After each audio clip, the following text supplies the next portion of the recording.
This will be a short series of documenting what happens if you leave computers in sheds for an extended period of time.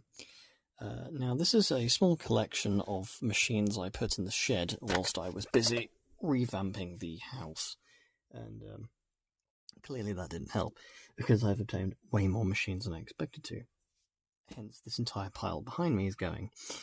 But these 5 machines have been sat, I'd say they've been sat in the shed ever since October, prior to the cruise.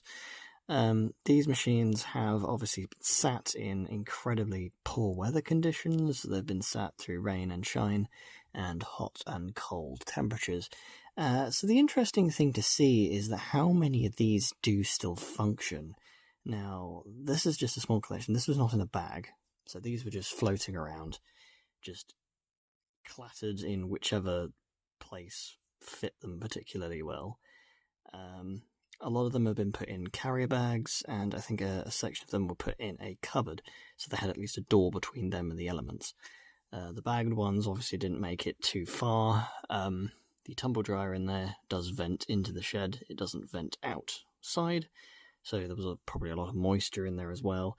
And as such, these machines don't look particularly great. Unfortunately, I've also lost my isopropyl alcohol and my cleaning kit, so I can't actually clean these. So I don't want to see no comments about saying, you clean them, please. I can't.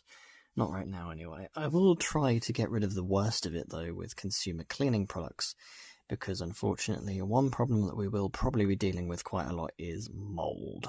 And those of you eagle-eyed can probably tell one of those Lenovo machines is pretty roached. So without further ado, we're going to get some power leads out, which I've got a selection of here. We're going to plug them in and actually see what of these do still work.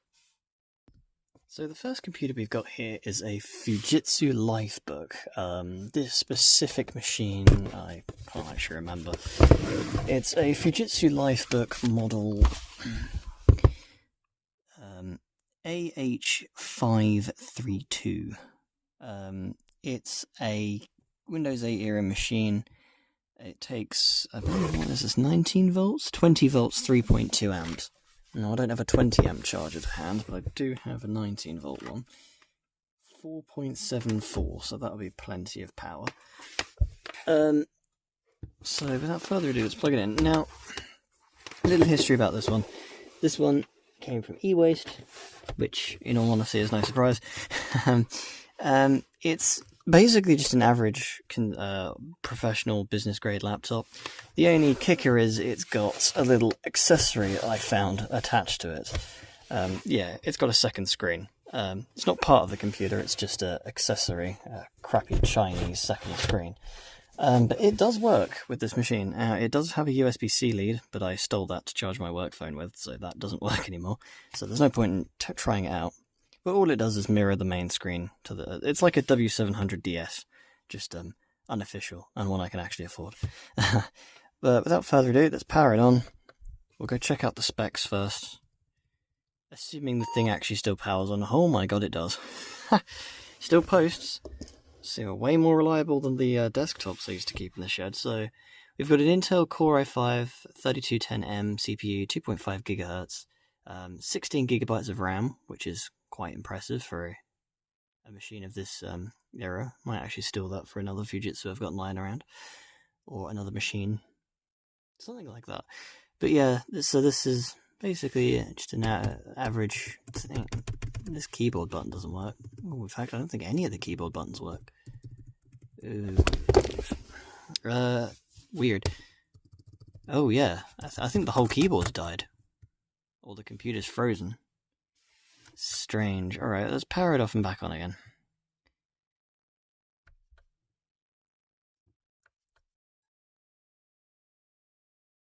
Okay. Yeah, some of these might be a little bit temperamental.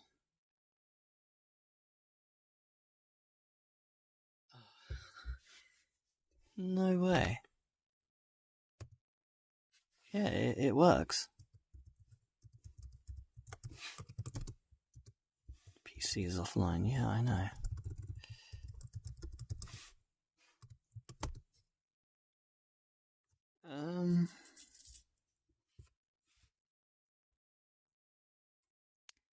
Yeah, it's a little temperamental. The touchpad doesn't work anymore unless it's disabled. Yeah, touchpad is completely non-existent. Windows has deactivated itself, which is strange because it was activated before. Let's check device manager. Mice and other pointing devices. Yes, I like that. PS2 compatible mouse, but there is no activity on the touchpad at all. Weird. Okay, yeah, so it's not really in the best of shape.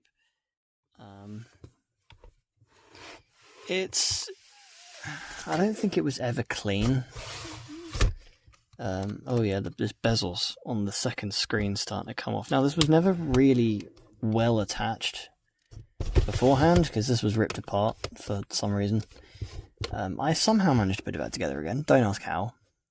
But yeah. This thing has unfortunately appeared to have seen some sort of catastrophic hardware failure with the trackpad,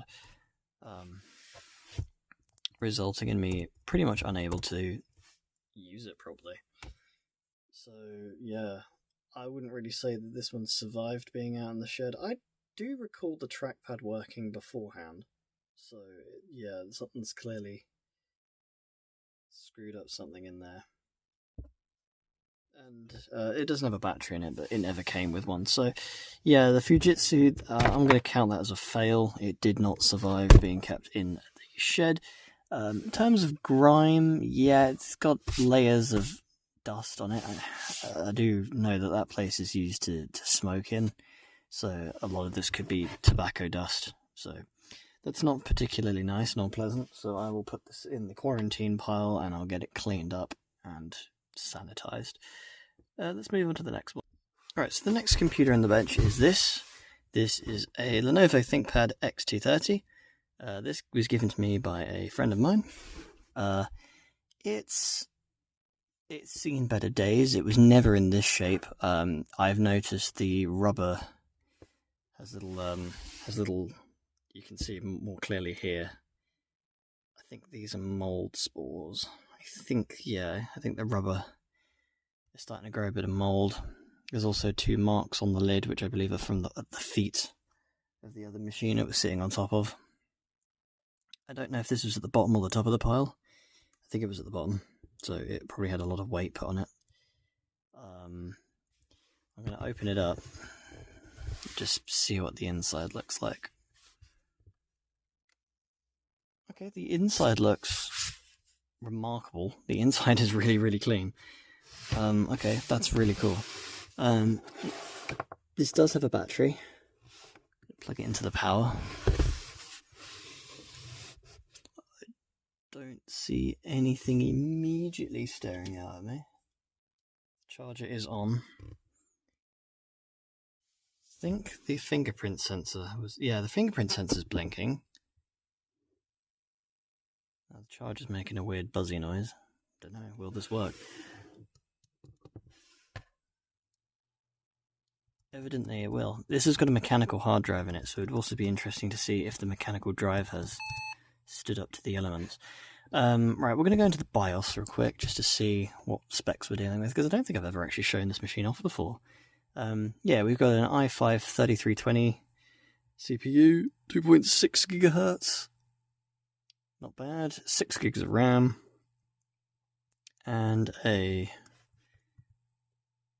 hard drive of some sort. Yeah, last time I checked, this thing was running Windows 7. Not exactly sure which version, but Windows 7. Now, the charger I'm using is not the greatest, but it does seem to be powering the unit. Yeah, it looks like the hard drive in this has survived as well.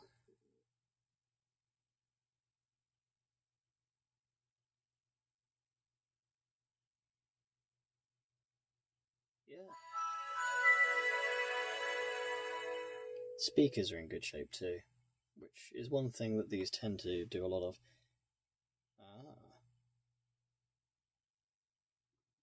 it's popped up with the fingerprint management system, but I've noticed that it hasn't actually told me to swipe my finger yet. Oh, okay, there we go. I believe I registered that finger as my registered finger. Yeah. Alright, so the fingerprint scanner works, if a little bit slow. But I do have a mechanical hard drive. Okay, yeah. Seems to work. Again, the trackpad appears to be completely stone dead. No, it's not. It's alive, it's just really slow. What about the... Yeah, the nub in the center of the keyboard's significantly better. 2% available on the battery, plugged in charging, so it can hold a charge. Not like I'd expect it to not hold a charge, because this was working fine prior to me putting it in the shed. Yeah. Yeah, the trackpad on this has also gone dead. I do not know why. That's so weird. 2 machines in a row with dead trackpads. Unless something in the shed is corroding something in the trackpad, and only the trackpad specifically.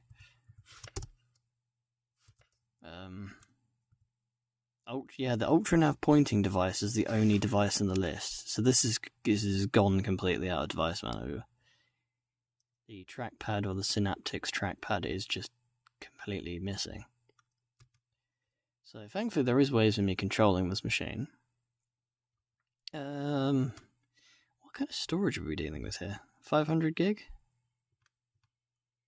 Yeah, it's a 500 gig mechanical hard drive, only using 32 gigs space. It's not half bad, actually. Does the ThinkLight still work? Oh no. Oh no, I think the ThinkLight's died. Yeah, ThinkLight's not doing anything. Oh man, that sucks.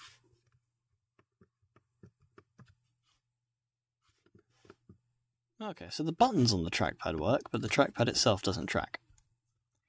Very weird. Yeah, ThinkLight doesn't work either. I'm sure maybe I'm just doing it wrong. Nope. Nope, ThinkLight's dead. What about the webcam? Does the camera work? I don't even think I know how to access the webcam. It's not on Windows 10, so that it doesn't have an accessible view, scanners, and cameras. No. I don't know. I guess we'll just count the camera as also dead. Windows, again, is not genuine on this machine either, so I don't know, has Microsoft revoked my code? Probably. Someone's likely done like a big deep dive of Windows codes, and I guess my machines showed up in that list. And they used them. That's upsetting.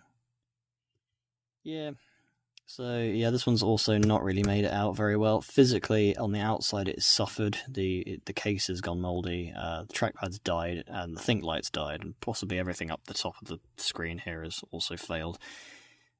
Which is really sad, because this is... most X230s do not have this keyboard. This has had a classic keyboard mod, which does still work, so that's a relief at least, because I really do not want to replace that, because last time I heard it was an absolute faff to get working. This is Windows 7 Ultimate, so yeah. Yes, it still boots up, yes, it still turns on, but no, this has also not really survived being out in the elements, so yeah, this is really starting to tell, folks. Even a mighty ThinkPad has succumbed to the effects of being left outside. Because even though it's in an outbuilding with a roof over its head, so it's not been obviously directly rained on or snowed on or, directly left outside, it's effectively been left outside, because that door I don't think closes properly, so obviously the harsh elements can still get in and cause havoc. And yeah, so I will probably go and wash my hands, and then we'll be back with the next machine in the list. This is the next machine on the list. This is also a Lenovo ThinkPad X series. This is a significantly older model. This is a Lenovo X61. Runs Windows Vista, or used to. I don't know what it runs actually. Yeah, again, the case is mouldy. really, really mouldy. In fact, you can tell. Oh God, horror show warning. Yeah, this thing's got cordyceps all over it. This is like the Last of Us ThinkPad.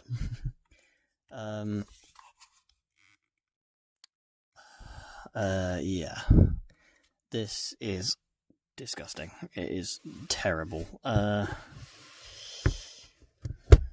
don't think this is going to work. I should have added ever again on the end of that. Alright, power's in. Charger's making buzzy noises. I'm not getting any lights. Charger stopped making noises. Oh, let's start again. Okay, the inside doesn't look half bad.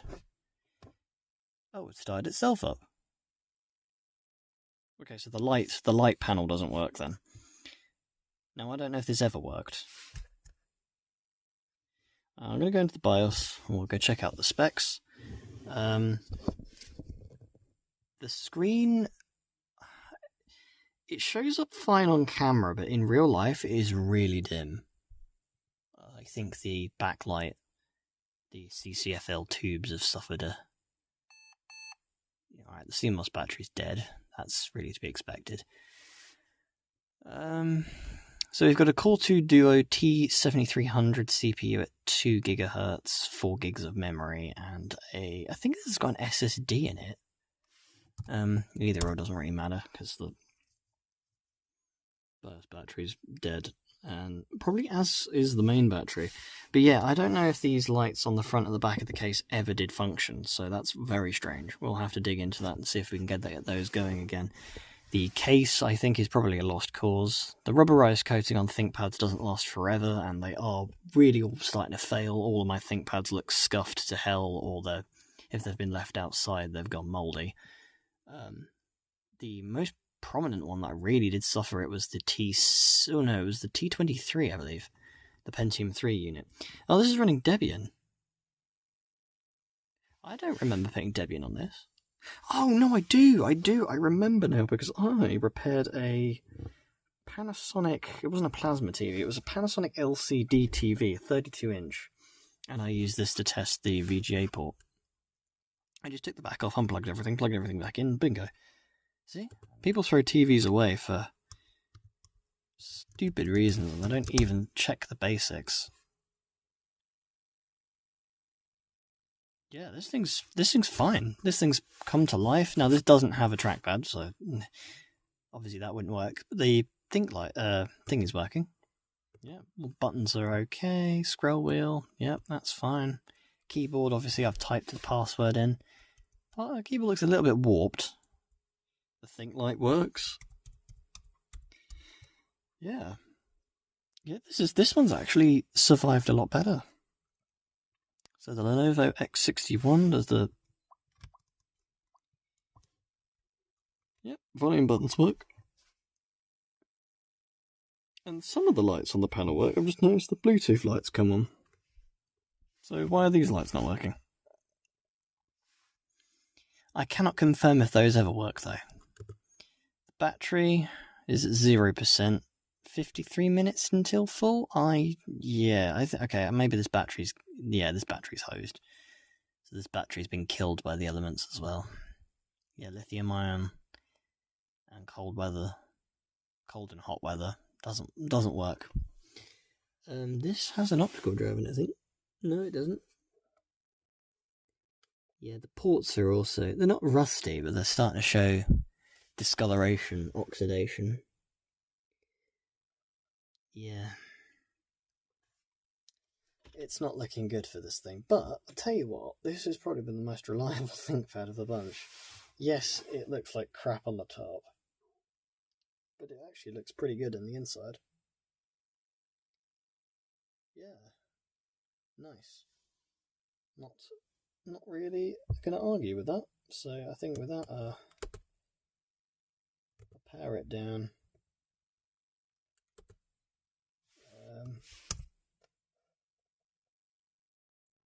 And I'll come back to we'll go to the next machine. So, has this survived? I would like to say yes. Yes, it has electrically survived all the electrical components of the laptop still work. Did it physically survive? No, because the casing is, yeah, you can tell that, yeah, that looks awful. So again, I'm going to leave, I'm going to wash my hands, and then we're going to move on to the next machine in the list. Okay, so this is the next computer in the list. This is a Toshiba Satellite L300. Not really a computer that I immediately think of when I think of my collection. I'm not a huge fan of these modern era Toshibas, but this one was actually brand new. Oh, that's not good. Okay, so yeah, we've got mold. I don't know if that's mold or moss growing on that. This might actually have a vegetation infection. That's ugh. That is disgusting. Yeah, so this corner hasn't really suffered all that well. Yeah, this is the one L300 satellite that's actually worked. All the other two I've owned have both died, and this was basically mint condition. It's brand new. I don't think it's ever been used. No, I did pull the hard drive out, so it's not got the original drive. But I believe this should have a drive in it. Maybe, I'm not sure. Don't know if I've actually done anything with this yet. Well, let's plug in the power and see if it does anything. Ooh. No, this thing's dead. I think it might be the charger I'm using, though. I'm going to try a different power lead. Okay, I'm back. As it turns out, I think the charging port's broken off. It's on a flex, these types, so they'll be okay. But the sad part is, this happens to all of them. The charging port just breaks free of the plastic casing holding it down, and it just floats around inside. So I had to find a little adapter for my charger. Doesn't look pretty, but we've got lights now, so I'm going to power it on and see what it does. I have no idea what I've done with this. It may not work at all. Okay, well, it boots. It posts. Let's look at the BIOS. Firmware has detected a CMOS battery failures occur. Well, that's no surprise. I haven't touched it in forever. It's got a Fujitsu hard drive inside, 2 gigs of memory, and a Pentium dual CPU T3200 2 GHz. It's not great. Set to HCI, so it's probably running 7. Well, let's see what it goes. It might be running XP. I don't know what it's running. It could be Linux. Hopefully it's Linux. Linux is more interesting.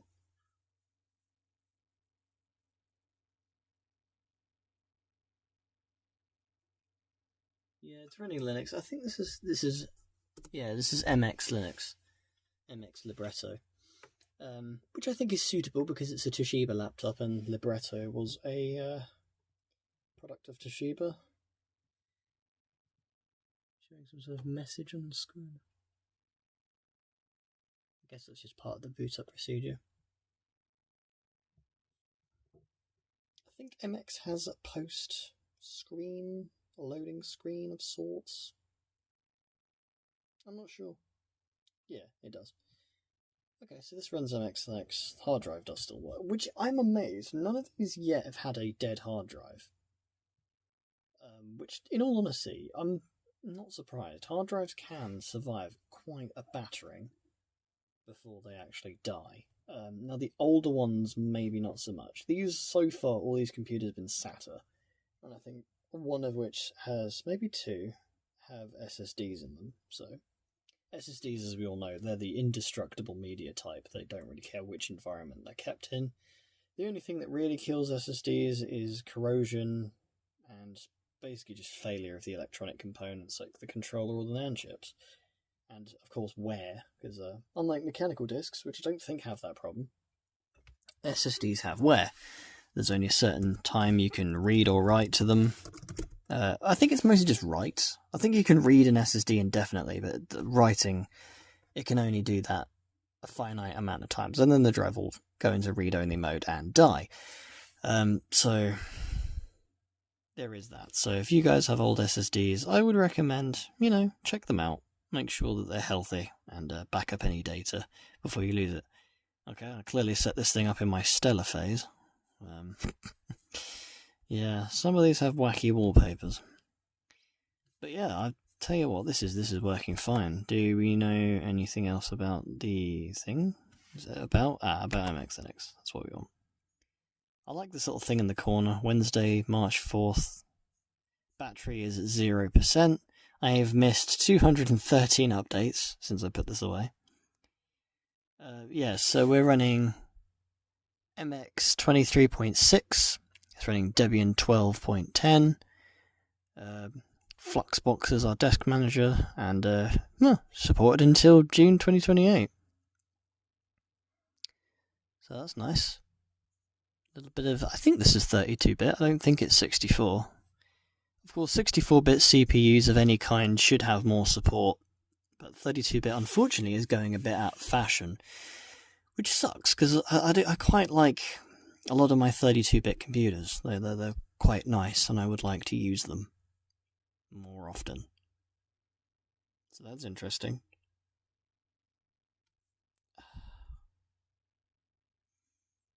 Yeah, so... yeah, other than that, the mold on the outside of the case, which I can probably wipe off, it's just plastic, it's not rubber.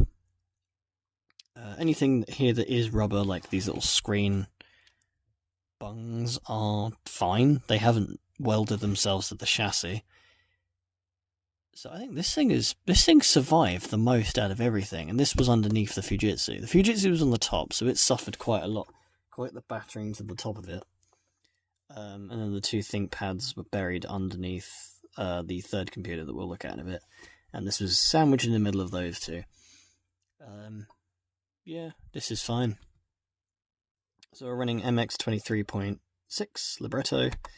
Fine, works fine. In terms of the updates, I'm not going to bother. I will do them later once I've sorted out the rest of the crap in here.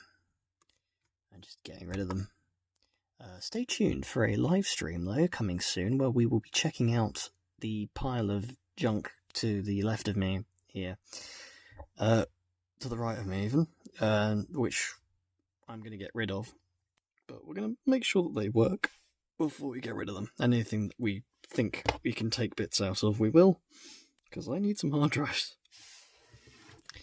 Thankfully, not so many IDE ones. Yet. Right, so, yeah, the Toshiba Satellite. Has it survived? Yes. Even with the mold issue on the side, that's nothing, I can just wipe that off. That's not a problem. It's not like it's going to grow back or anything. Like, the risk with the rubber computers, ThinkPads especially, the mold can grow back, because it roots, because it's a fungus, it burrows itself into the rubber membrane. So the only real way of getting rid of that is by stripping the rubber off entirely, which in all honesty wouldn't be a bad thing, because it will just look crap in the future. But I think for now, this is fine. I'll just give it a wipe down. It just needs some software updates. Hard drive is fine. CMOS battery's dead, but that is a thing with any old laptop. If you leave it for an extended period, it still turns on. Heck, it even connects to the internet. It remembered my home Wi-Fi. So this one I must have done once we switched over to fibre, because a lot of the computers have since forgotten the network, because I've switched wireless networks. Although I believe the X230 I'd installed when we did have that new fibre system fitted, so I'm not sure. Even though it should have connected to my RetroNet Wi-Fi, which is still up, and will always be up, it's never gone down. I don't know. So, that is the Toshiba Satellite L300, so we're going to stop here, and we're going to come back with the next machine. Right, so this computer here is a Compaq Presario. This is the Compaq Presario 700, although I believe it goes under a different name, because if you do Google 700 Presario, you'll come up with a newer Windows Vista model. Right, physically, this sticker's gone all bubbly. That was never bubbly before. The history behind this machine, where did it come from? This came from the John Lewis bin. I got it once with a huge lot of electronics, and I think out of all the laptops, I kept this one and... oh no, I came with an Asus. That's now my main machine. My daily driver. It's got little feet here. The rubber has decayed, but I think that was already a problem. The feet still work. Never had a hard drive caddy. That was forcefully ripped out, so I'll probably have to find one. But tape works for now. It's IDE, so it's an older... this is the oldest laptop here. The battery never worked, so we're not going to worry about that. physically, it's got some cobwebs over it because it's been in a shed. The lid looks bad. As you can see, it does have some sort of mouldy kind of spory coating over it. But again, this is plastic, it's not rubber, so I can clean it. It's got a floppy disk drive, which I don't know if I've got any discs around. We might actually see if we can test that. I do see a couple of floppies over there on my shelf, so that'll be interesting to see. Optical drives, less so. They're a bit more resilient to weather, which this also has. This takes 19 volts of power, I believe so. Let's check on the base. Compact tends to do 18. 19, 3.16 amps. Yeah, this will do fine. Yeah, so without further ado, let's plug it into power and see what she does. I'm rooting for this one because I really like the design. This sort of bubbly kind of design. It reminds you of the 2000s. Right, so the hinges don't work in this, so that's fine. We've got power. At least the inside looks okay, although I do believe some of the crust from outside has made it in. I'm not sure, maybe I just never cleaned it. So this is a compact 705EA. It's got JBL Pro speakers, which we'll see if the foam's rotted in those. AMD Athlon 4 processor, not 64. This predates that. This is Athlon 4. Yeah, so there's our Presario 700. Let's power it up. See if she goes bang or not. Drive spins up. Heads aren't stuck. Get the BIOS screen. A little white dot up here. I don't know what that's all about. Yeah, I know. No, we're going to ignore any CMOS issues because I would expect this to all be dead because it's been sat forever. Oh my god. No way. No freaking way, dude. It boots. It works. The hard drive is okay in this. Which I'm amazed. For an IDE hard drive, I'd expect that drive to be long dead by now. No, it's fine. Yeah, there we are. Let's log in. Trackpad works. It's a little slow. That's because this is a slow hard drive.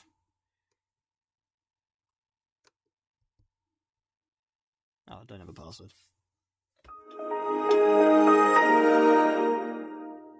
Yeah, that's JBL Pro speakers for you. Yeah, those have not rotted at all. They would not sound that crispy. Well, that's smooth, actually. They are the bassiest speakers I've ever had in a notebook. Yes, I know Windows Security Essentials might be out of date because you are 25 years old at this point. Right, so it works.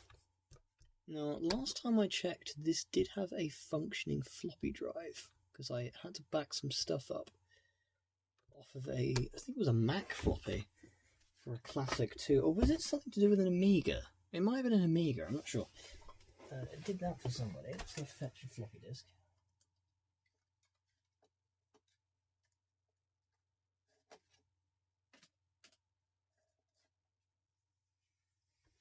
Okay. So I've got a floppy disk here, that came from work.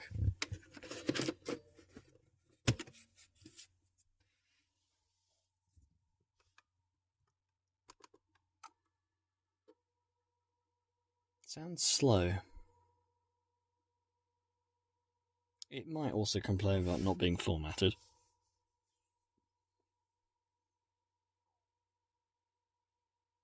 I don't know if these ones were belt driven or not. The Dell floppy drives I think were direct drive via a stepper motor. These I think are belt driven.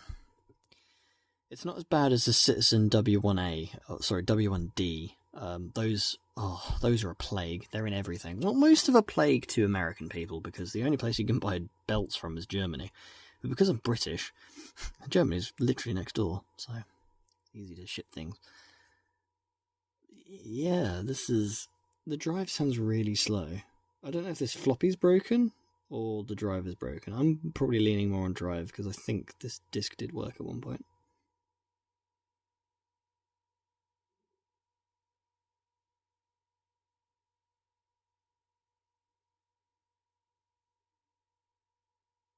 I'm still amazed it's worked. Yeah, so I think out of all the computers we've got, not one of them had a hard drive failure, and not one of them actually failed to power on. Okay, so the disk is not formatted. That's what I'd expect it to say. Because I think I DD'd it. I used some sort of crazy data destruction software. Because we weren't having any of that stuff recoverable, so... All I wanted was the disk. I didn't really care for what was on it. I just wanted the floppy itself. Because I was running out of them at one point. Now I'm actually stocked for floppies. I'm not going to run out of those anytime soon.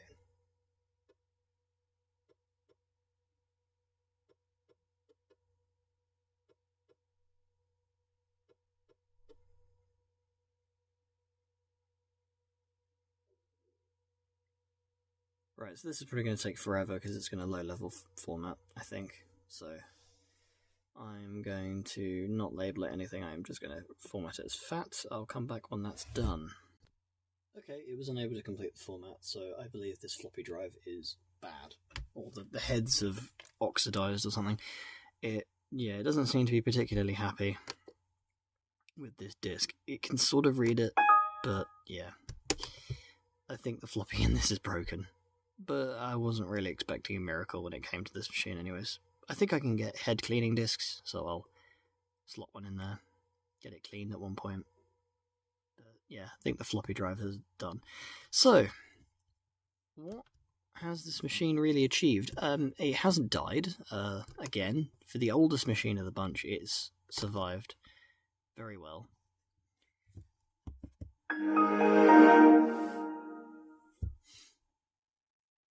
Yeah, so the floppy drive, I think, has died, so that's one thing that's gone wrong with it, and it does have a little bit of mold on the lid, but again, that can be cleaned off. So, yeah, either this disc is dead or something. Something's not right. It's a TDK disc, 2HD. Yeah. So, but yeah, at the moment, this isn't really working, but electrically wise, the whole laptop's fine.